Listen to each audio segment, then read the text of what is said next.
All Hallows Eve, the evening all your nightmares come to life. All the creatures of the night come out to play. It's time to pay tribute to this terrifying month. So join us as we celebrate a sinister season. This is the Month of Horrors. The reboot.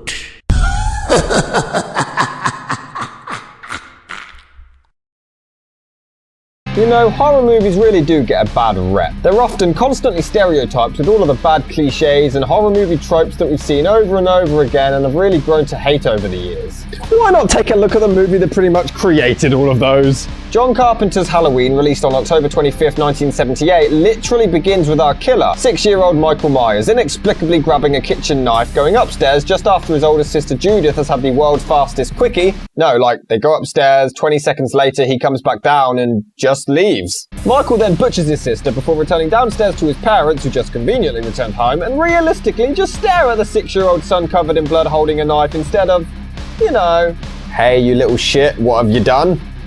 Is your sister okay?" We then skip 15 years later when Michael's psychiatrist, Dr. Loomis, played by the late great Donald Pleasence, is mortified to discover Myers has escaped from the sanitarium he's been imprisoned in for a decade and a half. Figuring he'll return, Loomis heads back to Michael's hometown of Haddonfield, Illinois, where we get several suspenseful teasers of the killer-stalking teenage virgin babysitter cliché Laurie Strode, played by movie-debuting Jamie Lee Curtis. You know the drill, he kills off her mates in the process until the virgin survives and Loomis shoots his ass to death before he escapes for a cliffhanger ending.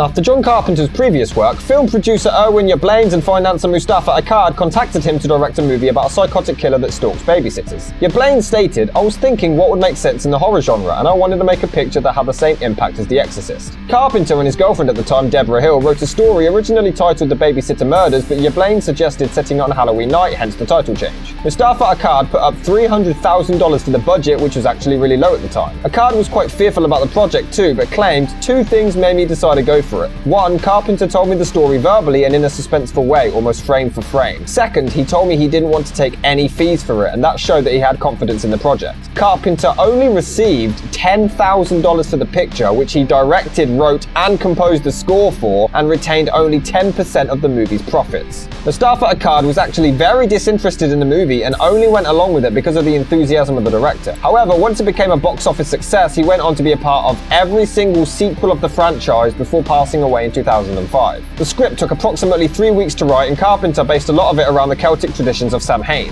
This wasn't mentioned until the sequel, but Deborah Hill claimed the idea was that you couldn't kill evil, and that was how we came about the story. We went back to the old idea of Samhain, that Halloween was the night where all the souls are let out to wreak havoc on the living, and then came up with a story about the most evil kid who's ever lived. And when John came up with this fable of a town with a dark secret of someone who once lived there, and now that evil has came back, that's what made Halloween work. Their goal was to treat the movie as a radio play, with a scare only happening every 10 minutes. Hill wrote most of the female dialogue, while Carpenter drafted Donald Pleasence's famous speeches about Myers. Many of the script elements were based on their adolescence and early careers. Haddonfield, Illinois doesn't actually exist, but it was based on Hill's hometown of Haddonfield, New Jersey. Laurie Strode was the name of Carpenter's first girlfriend. Laurie's crush is called Ben Tramer, named after an old college friend of Carpenter's called Bennett Tramer. Michael Myers was the name of, no, not that one, an English producer. The director also pays tribute many times to Alfred Hitchcock throughout the film. One of the kids Laurie babysits is called Tommy Doyle, named after Lieutenant Detective Thomas Doyle from Rear Window. Dr. Loomis was named after Sam Loomis in Psycho, and Sheriff Lee Brackett is the same name of a Hollywood screenwriter. Due to the budget, Carpenter struggled to get many big names involved. Donald Pleasence was paid the most, but it was just $20,000. Curtis was $8,000, and Nick Castle, who played the adult Michael Myers, earned only $25 a day. Peter Cushing and Christopher Lee were both offered the role of Dr. Loomis, but both declined because of the low pay. Christopher Lee later claimed it was the biggest mistake of his entire career. Donald Pleasence was Carpenter's third choice and accepted. American audiences already familiar with him from the James Bond movie You Only Live Twice. He claimed he only took the role because his daughter, who was a musician, loved the score for Carpenter's previous film Assault on Precinct 13. Others considered for the part included Peter O'Toole, Mel Brooks, Stephen Hill, Walter Matthau, Jerry Van Dyke, Lawrence Tierney, Kirk Douglas, John Belushi, Lloyd Bridges, Abe Vigoda, Chris Christopherson, Sterling Hayden, David Carradine, Dennis Hopper, Charles Napier, Yul Brynner, and Edward Bunker. Originally, the character was even supposed to have a phone call interaction with his wife. Donald Pleasence refused to do it, stating the character should remain mysterious and not have a family or a past. Carpenter confessed that Jamie Lee Curtis was not his first choice for Laurie, stating, "I had no idea who she was. She was 19 and in a TV show at the time, but I didn't watch TV." He originally wanted Anne Lockhart, the daughter of June from Lassie. However, she had commitments to other projects. It wasn't until Deborah Hill and John Carpenter learned that Jamie Lee Curtis was the daughter of Janet Leigh from that brilliant Hitchcock movie. Hill stated, "I knew casting Jamie would be great publicity for the film because her mother was in Psycho. PJ Soles was also picked up after her work in Carrie. She was dating Dennis Quaid at the time, so the writers wanted to get him to play her boyfriend in the movie, but he was preoccupied with other projects and couldn't commit." He also cast Nick Castle as Michael, who was a good friend of Carpenter's at the time. Castle soon, however, converted to directing and ended up making The Last Starfighter, The Boy Who Could Fly, Dennis the Menace, and Major Payne. Michael Myers made Dennis the Menace.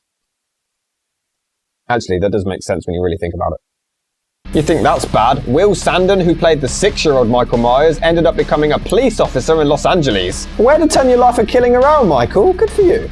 Due to the obscenely low budget, the wardrobe and props were made as cheaply as possible. The famous Michael Myers mask was a Captain Kirk model that cost $1.98. Production designer Tommy Lee Wallace simply widened the eye holes, removed the sideburns and eyebrows, and spray painted it white. John Carpenter claimed the mask had the pale features of a human face, and it truly was spooky looking. He continued to say, "I can only imagine the result if they hadn't painted the mask white. Children will be checking their closet for William Shatner." Other masks that were considered included Richard Nixon, Spock, and even Emmett Kelly. Doesn't really have the same impact.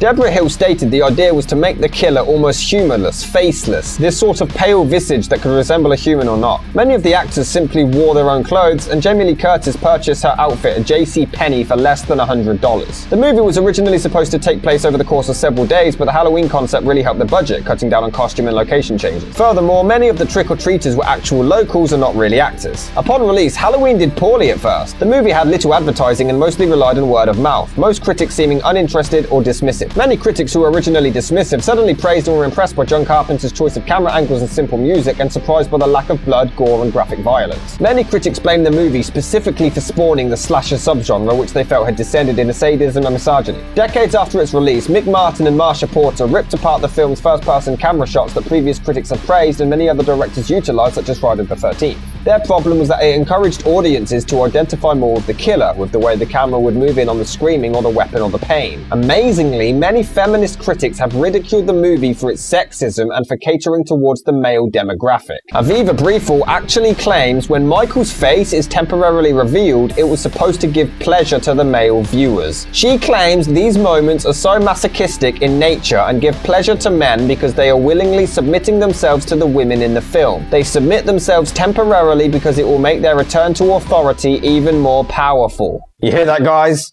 Michael Myers' face gives you pleasure.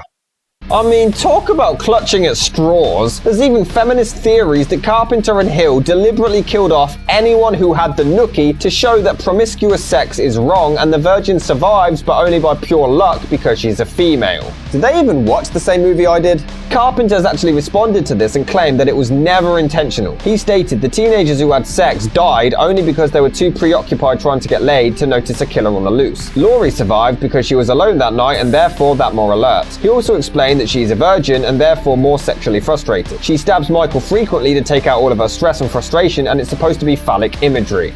I never once noticed that, so thanks John for ruining Halloween for me.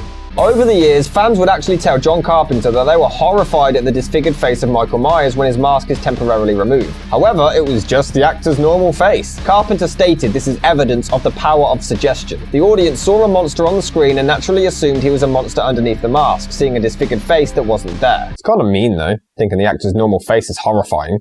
The movie had a budget of just $300,000 and went on to gross $47 million in the United States, making it, at the time, the most successful independent movie ever made. Although admittedly the film hasn't aged particularly well, I do still consider it one of the greatest of all time. It popularized the slasher film genre and is responsible for so many other classics. It didn't rely on cheap scares or gore, just a genuinely eerie and chilling story. You can call it cliche, but this film kind of invented the tropes before they were tropes. If not for this film, we wouldn't get Friday the 13th or A Nightmare on Elm Street. Or When a Stranger Calls, but that was an unfortunate mistake. It has been compared to other slasher films before it, such as the Texas Chainsaw Massacre and Black Christmas, but there's actually a reason for the latter. Halloween was originally intended to be a sequel. Carpenter loved Black Christmas so much he wanted to make a second film for it and even gained permission from the director himself. However, as writing continued, it became a completely separate movie altogether. The film, like all movies, has problems no doubt. Obviously nowadays, the horror genre tends to add overly done special effects or gore, so to today's standards, this film you'd probably grow bored with the suspense and storytelling. However, the final act when Myers chases Laurie is absolutely terrifying. Before release, Carpenter showed this sequence to a critic and she laughed at how unscary it was. It originally had no music whatsoever. Because of this reaction, John quickly threw together the amazing score and the same critic suddenly found it horrifying. The musical score is incredible and Carpenter composed it in just 4 days. It's one of my favourite scores of all time and really adds to the tension of the picture. The first-person POV shots really help you get involved in the action, even if Myers was surgically transplanted with a grown woman's arm at such a young age. Poor guy.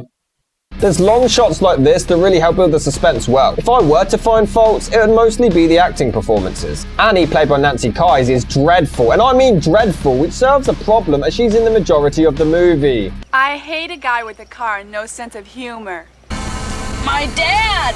What would you say if I told you that you were going to the homecoming dance tomorrow night? Jamie Lee Curtis was actually positive that she was going to lose her job. After her first day of shooting, she hated her own performance and thought that she was terrible. John Carpenter phoned her up and she was sure that she was about to be fired. Instead, he congratulated her on doing such a good job. It's ironic because Curtis herself has admitted, "I loathe horror movies. I don't like to be surprised." She's great throughout the film. The movie was also shot out of sequence, and Carpenter created a fear meter in order to help Curtis understand how hysterical she'd need to be. Some days she'd be at a 4, but that night could be a 9. A clever way to keep his actors in character. The kids give bad performances also, but they're not in the film too much to phase it a great deal. I've heard some state that the movie should have introduced Michael Myers even slower than they did. Like, not even show him until the climax. Show him in stages behind his back, which they do, but not do the big reveal until the final act. The movie shows him at the 15-minute mark. I can understand this argument, and I can see where it's coming from, but I feel like the movie does a brilliant job playing on the paranoia angle. Laurie feels like she's being followed, but it's Halloween, people are in costumes, and us, the viewer, knowing otherwise, it just adds to the suspense. I feel like they did a good job building it, and one thing I'll always credit the movie majorly for is the pacing. Carpenter's whole intent for the Michael Myers character was to make him so nobody could ever relate to him. In the script and the credits, he's always referred to as the Shape. This is a reference to the Salem witch trials, which used the term to describe specters of the accused doing mischief or harming another person. Carpenter based the Myers character on an experience he had in college when he had a tour of a psychiatric hospital. He met a child who just stared at him with a look of evil, and it really terrified him. Little did he know that that kid would end up growing up to be film brain. He also took inspiration from Myers from 1973's West World, in which there's a robotic assassin character. A robotic assassin Michael Myers. Make that happen, Hollywood, please. How come not once do any kids come trick-or-treating at any of the houses Michael is visiting? Like, it's Halloween. No one comes by, not once. The credits claim Michael is 23 years old. He killed Judith when he was 6. 15 years passed. 15 plus 6 is 21. But you know, let's just check the sequel just to make sure. Michael Myers is 21. Yep, I was right. Why would anyone stop having sex to answer the phone? Seriously, I don't give a shit if there's a thunderstorm or an earthquake all happening and everyone on the street is being drowned while raccoons are attacking. The apocalypse is starting. I need to ejaculate first. The tombstone of Michael's sister claims that she was 16 years old when she died, yet everyone says that she was 17. Does John Carpenter just struggle with maths or something? And that's why he's in retard math. There's no way Michael could transport this goddamn gravestone across town without anybody noticing. For the longest time, people criticized the film for Michael somehow knowing how to drive despite being locked up for 15 years. To be fair, the movie itself acknowledges it. Sam Haddonfield is 150 miles away from here. Now, for God's sakes, he can't drive a car. He was doing very well last night. Maybe someone around here gave him lessons. But Carpenter has actually debunked this, simply explaining that for 15 years Michael would have been sat in the back seat watching Loomis drive him around. Serial killers are known to be highly intelligent. It's pretty feasible that he could have simply watched and monitored Loomis operating the car. No one questions how his niece knows how to drive in part 6, and there's no explanation there. Also, I find it ridiculously difficult to believe that his doctor of 15 years doesn't know Laurie Strode is his sister. We don't find this out until the sequel, but he's been his shrink since the first murder, and no one kept him informed. The movie kills a dog. Why? Why do that? Just stick to the humans. Humans suck. Don't kill a dog. This knife would not be able to reach all the way through his body, let alone sustain his entire weight. But who gives a shit? That shot looks awesome. However, it features this stupid line. Trick or treat. Well, kiddo, I thought you outgrew superstition. What does that even mean? Even John Carpenter himself has admitted on the audio commentary of the film that Deborah Hill wrote this line, and even he doesn't know what it means. Sort your shit out, Deborah. Regardless of its issues, the film plays with your mind and utilises the subtle storytelling and tension-building style impeccably well. Carpenter utilises the background of shots as the main focus, which really separates him from other filmmakers, and it really works and draws you in further, building the suspense so well. Set your mindset to the time it came out and you will enjoy it a lot more. In my mind, one of the greatest horror thrillers of all time, and better than most who imitated its style. Cute, Bob, real cute.